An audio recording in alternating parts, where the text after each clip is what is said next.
tenho essa coisa.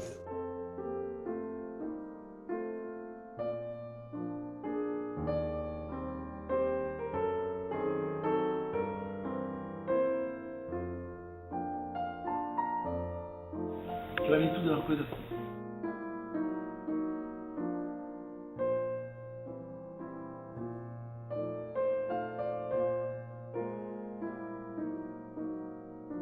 Tudo em mim tem aquela coisa.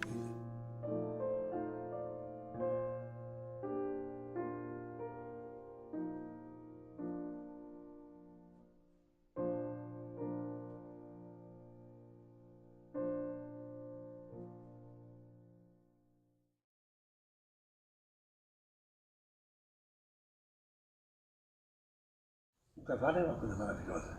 Eu não tenho nenhum. Só uma vez tentei montar, levei uma queda vergonha, mas eu não. Os meus primeiros cavalos não eram esses, eram os cavalos, digamos, já da imaginação ocidental, há 2000 anos, há 1000 anos, que era o cavalo com asas. Da Grécia tinha aquelas, como é que são, que eu normalmente chamo, a mitologia, aquilo me fascinou também. Então, mas depois eu achei que eu devia trazê-los para cá, suprimir as asas. O cavalo é tudo, o cavalo é qualquer coisa. Você olha e você pode interpretar. Você representa tanto. E eu acho que é uma energia vital, um símbolo de uma energia vital, ou seja, da libido naquele sentido junguiano, como força primordial, que leva o homem a se manifestar. É uma manifestação de um arquétipo. Para mim, Pierre é muito importante, porque ele representa exatamente aquilo que a nação brasileira é, uma nação miscigenada.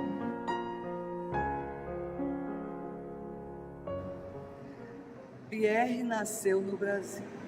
Entretanto, seu inconsciente coletivo, as suas lembranças, a sua vida, a sua infância, está profundamente impregnado do Líbano longínquo de seus pais. Essa coisa que me permite eleger um cavalo como o rei dos animais.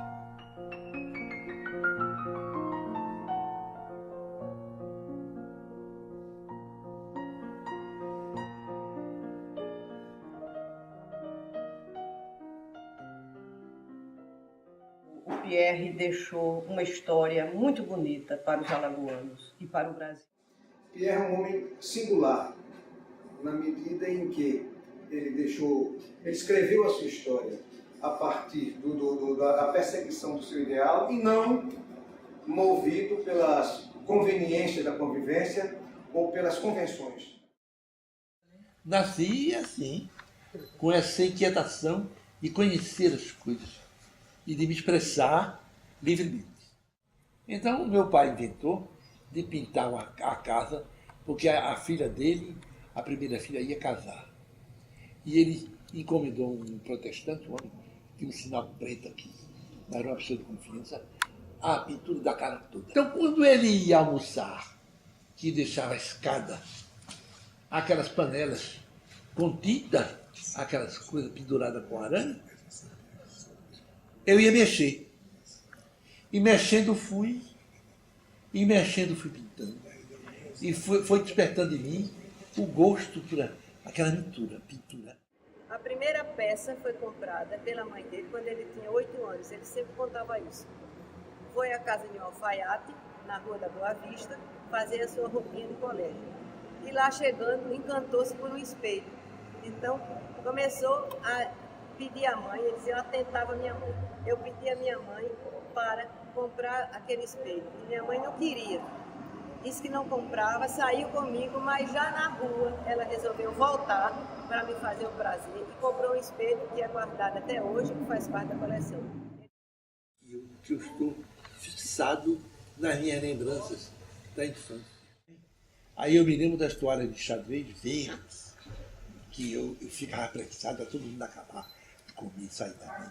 Meu pai descansava, cada linha para mudar, aí eu pegava a toalha grande, a mesa grande, essa mesa que está aí, a mesona, pendurava assim em cima, com um prego, numa das portas, eram 3 portas que comunicavam com a sala de jantar. Então, eu pendurava de 2 vezes assim, e ia fazer macaquice do outro lado, que era mosaico. E eu ia.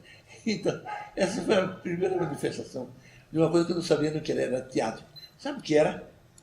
Era o Teatro Deodoro, na Praça Deodoro, atrás de mim.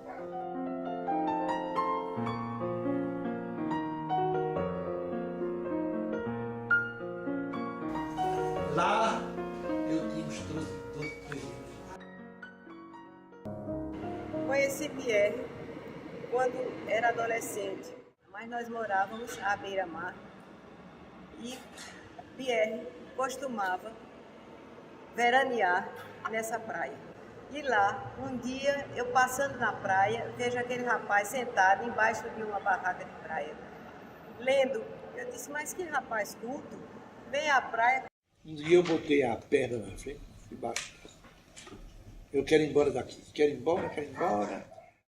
Mas depois ele partiu, foi estudar no Recife, eu não o vi mais, depois foi estudar no Rio, também eu não deixei de vê-lo, foi à Europa e nunca mais nós nos vimos. Lá no vestibular, no pré-vestibular, em Recife, eu vivia desenhando nos cálculos, pessoal fazendo cálculo e eu desenhando dentro do livro. E um professor viu que era sempre eu que estava ali desenhando no livro.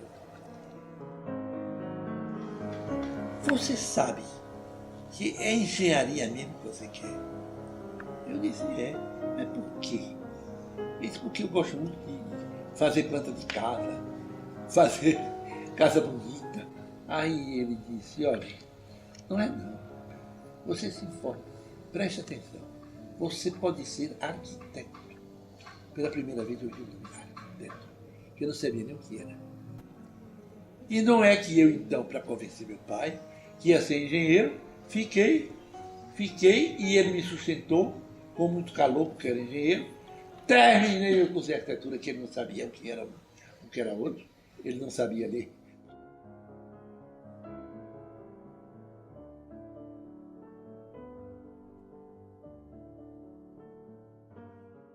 Ele ganhou a bolsa de estudos.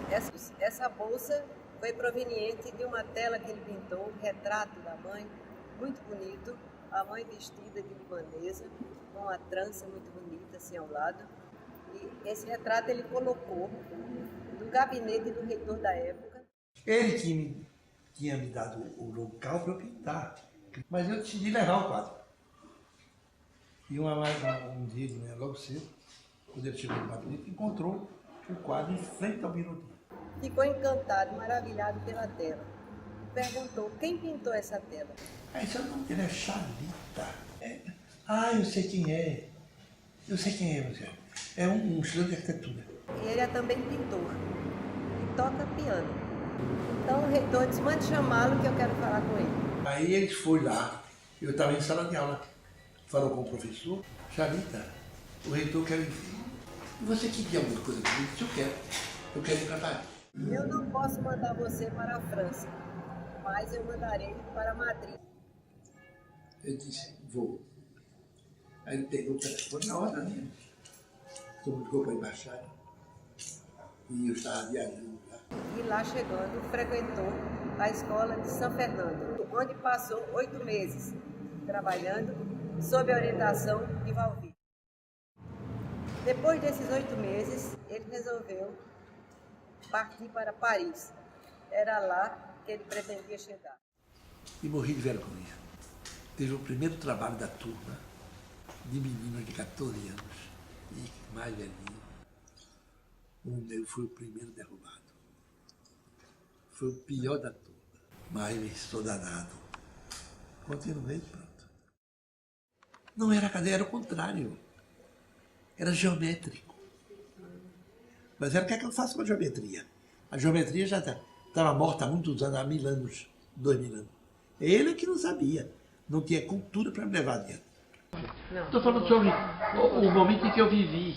Não aceitei os ensinamentos das escolas de Belas Artes, porque eu era um sujeito vivo e tinha, digamos, amigos importantes, cultos, da Europa e no Rio de Janeiro também. E a música me ajudou muito porque me ajudava a aproximar dessa gente. Fiz estudos seríssimos, toquei em público, estudei Bach, Beethoven, Chopin. Ele deixou o Recife, ainda estudante, ele já estava no 8º ano do Conservatório de Música, então amava demais a música. Durante o período na França, ele experimentou o cinema. Foi. O outro era um filme diferente, era uma ilustração sobre a dança, que era de Jean Doat, que é muito conhecido. E o jovem Paul Portrait, que começou a trabalhar com ele. Era o diretor. Agora o filme mesmo, Un jour comme les autres, foi Paul Portrait.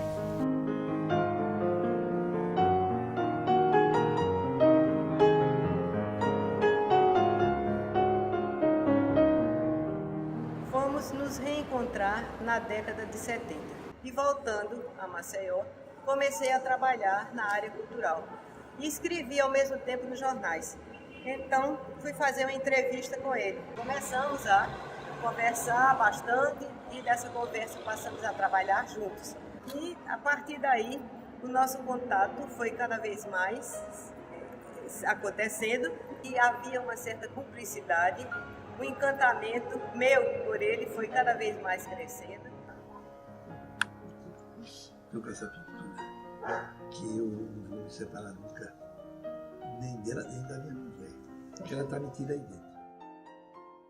Eu compartilhava de tudo que ele fazia e era uma grande admiradora. Eu admirava diuturnamente. Tudo que ele fazia eu achava maravilhoso.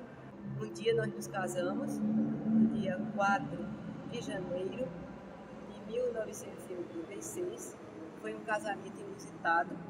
Nós saímos para sermos padrinhos de um casal de jovens. A moça e o rapaz eram meus sobrinhos. E lá chegando, perguntaram a ele, por que você não aproveita e casa também? Ele disse, agora ou nunca. E assim foi. Um casamento inesperado, informal, mas muito feliz porque ele tinha sido já construído uma base muito sólida de amor, sobretudo. Amor pelo outro. Ele é, indiscutivelmente, uma obra-prima do Criador. Um ser humano, uma criatura amabilíssima, sabia receber como poucos, ajudava os artistas, procurava orientá-los. Então descobri no castelo da cidade universitária, onde eu todo dia almoçava, eu descobri um sanitário que tinha um espelho da porta de dentro. Aí eu disse, vai ser aqui. Era um sanitário assim, pequenininho, que cabia a minha tela, e eu me permitia de ver o espelho. E era ele. Aí eu comecei a brincar. Então, um autorretrato.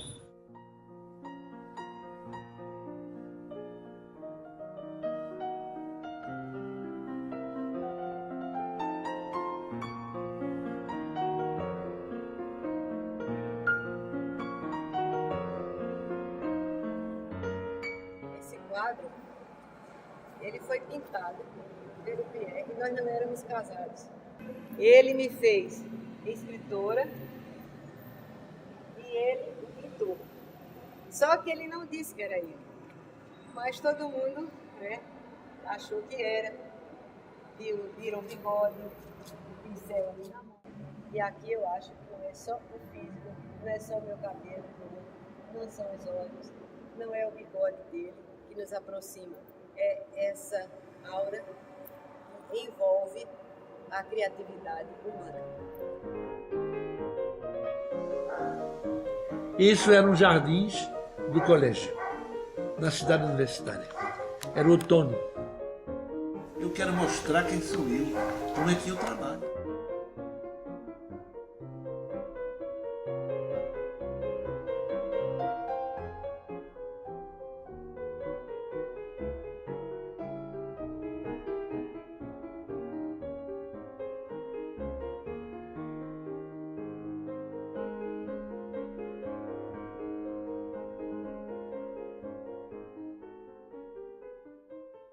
Ele foi um artista vocacionado para as curvas. Contém um certo expressionismo, mas não o expressionismo alemão ou francês do início do século XX.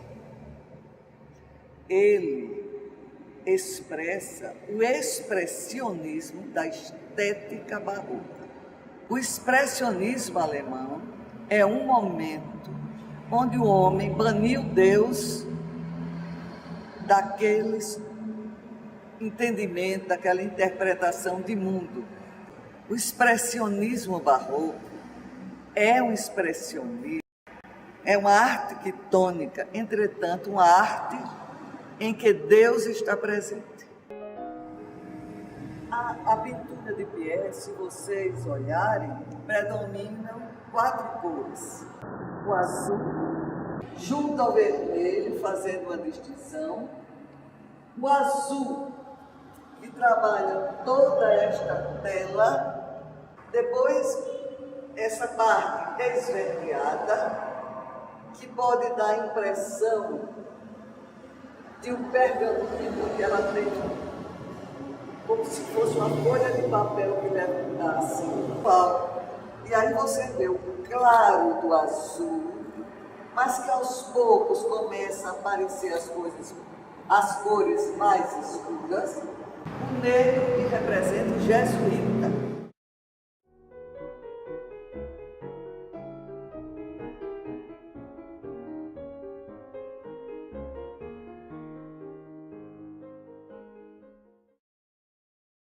Ele atravessou a sua vida toda de artista como figurativo, não fez outras experiências como aconteceram no período pós-moderno. Ele permaneceu dentro da sua formação, que foi trabalhar a figura humana e a figura de um modo geral. Repare, qual é o desenho desse quadro? Esse quadro não tem desenho, mas tem o peso, a densidade do corpo, o sofrimento que ele mostra. É isso. Esses pintores são expressionistas. Ele pintava 2 séries, né? A série do baile e a série do paraíso. Mas para nós espectadores, para nós entendermos o conceito dele de baile e paraíso, é uma coisa muito subjetiva e se torna difícil. Foram pintadas na Europa essa... Todos do baile e do teatro são caídos, menos o grego. Esse é o sumo desse baile. Esses anjos são fantasias do baile, que a gente passa a imitar de acordo com a mitologia ou a tradição cultural europeia. Esses 2 quadros também são importantíssimos. Este aqui é um zombeteiro da série do baile. E o outro é um zombando dos casamentos. Olha a careta dele. É um travesti. São obras significativas. Porque os desafios era um baile que foi criado pelos estudantes para ridicularizar os estudantes. Eu fui no baile e descobri o verdadeiro casamento. É aquele da miséria social. É aquele da miséria natural. E sendo assim, ele um dia falou, eu quero pintar quadros de grandes dimensões. Foi no ano 2000, quando ele pintou a coleção Brasil 500 anos.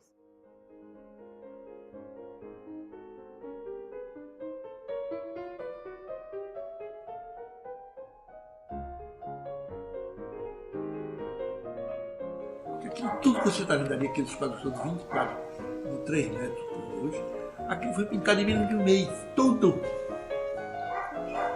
Me deu a louca e eu.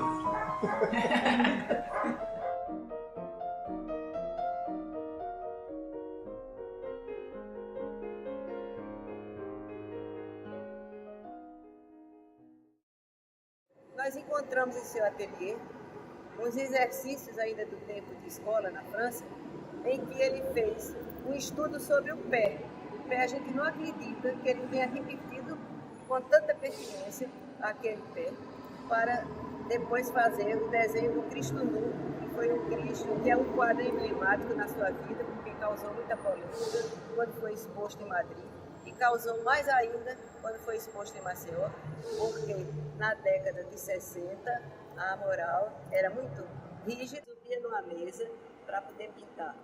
Depois ele pulava. Eu dizia, você não faça isso, você vai terminar levando aí um tombo. E ele insistia. Para poder sair para lá e vir para cá, pegar tudo e jogar tinta. É assim que eu faço. Aquela obra tinha um só jato. Aquilo saía com muita força. Ele colocava a alma ali. Tanto que hoje, quando eu olho para os quadros que ele deixou, eu sempre o vejo presente. A gente não tem obrigação de pintar. Mas quando a gente tem vontade, aí é uma explosão. Ele tinha um momento sagrado que era dedicado à sua arte, à sua criação. Então, quando ele estava pintando, nós não devíamos incomodar. Depois, quando você se sente cansado, você vai olhar o quadro. É a hora, é essa. Você acha que pintou quantos quadros, mais ou menos, até hoje? 2000. É. A Solange é que escreve. Além de tudo, esse diálogo, além de tudo, ainda é pintora de um talento extraordinário. Mas ela me chama de transexpressionista. Quer dizer, eu vou muito além do expressionismo. A minha pintura é uma coisa séria e eu não me defino coisa nenhuma.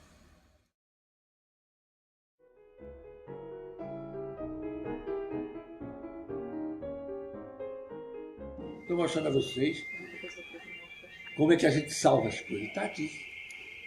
Está aí. Quando eu cheguei na Europa, eu comecei a procurar essas coisas porque eu tinha uma outra visão do que era, para que servia a pintura.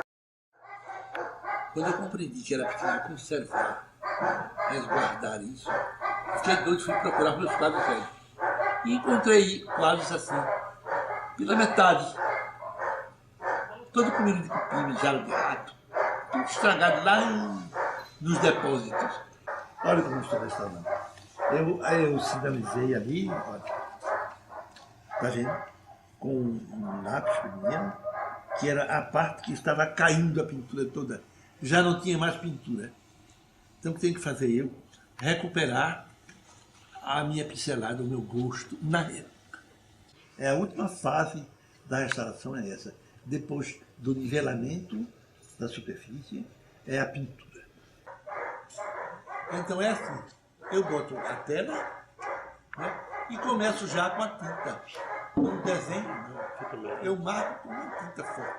Marco, porque eu domino o desenho, não tem que eu ficar tateando, procurando dedo, braço, nada. Está tudo ali. O que é isso? É a geometria da pintura. Todas as cores, com pequenos pontos que procuro imitar para tapar os buracos.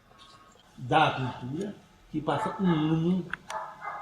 aí você aplica o verniz, aí o verniz recupera, fica o quadro vivo. Aí eu fui restaurando. Vocês não acreditam se eu mostrar a vocês. Está rentelada, toda ela perfeita. E quando eu jogar o verniz aqui, todas essas cores vão se igualar. Estou restaurando esse quadro. Esse quadro foi a primeira coisa que eu pintei na Europa, em 1956. Eu não tenho poder no laboratório de restauração, porque eu mesmo não sou restaurador, e é preciso, digamos assim, um arsenal de coisas, de ciência, de mão dada, para descobrir tudo isso. Nós não temos, e o Brasil não tem. E pouca coisa.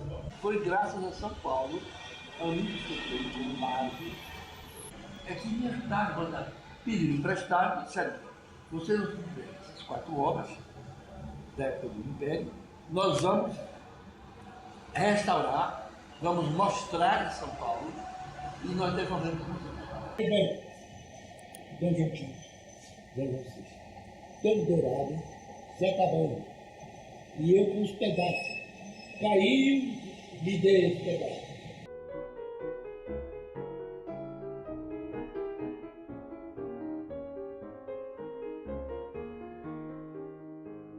Isso é um Tiziano Venicelli, do século XVI, na Itália. Aí, ó, para você.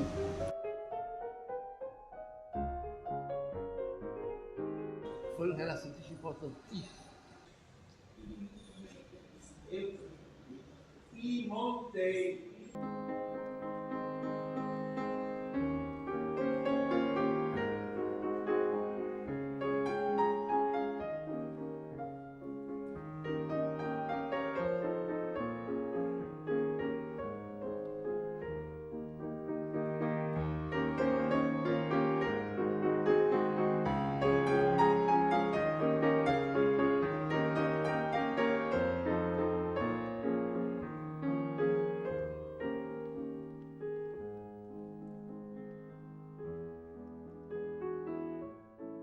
Todas essas peças temos. Deixou um segmento de arte sacra, deixou um segmento de filatelia, deixou de numismática, de mobiliário.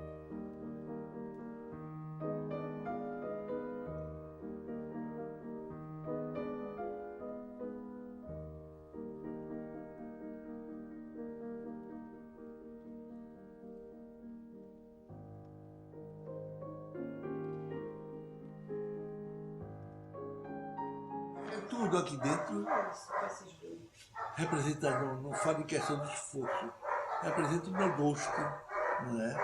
A minha ordem de trabalho.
Eu acho que ele foi um homem feliz, porque ele realizou o que ele gostava.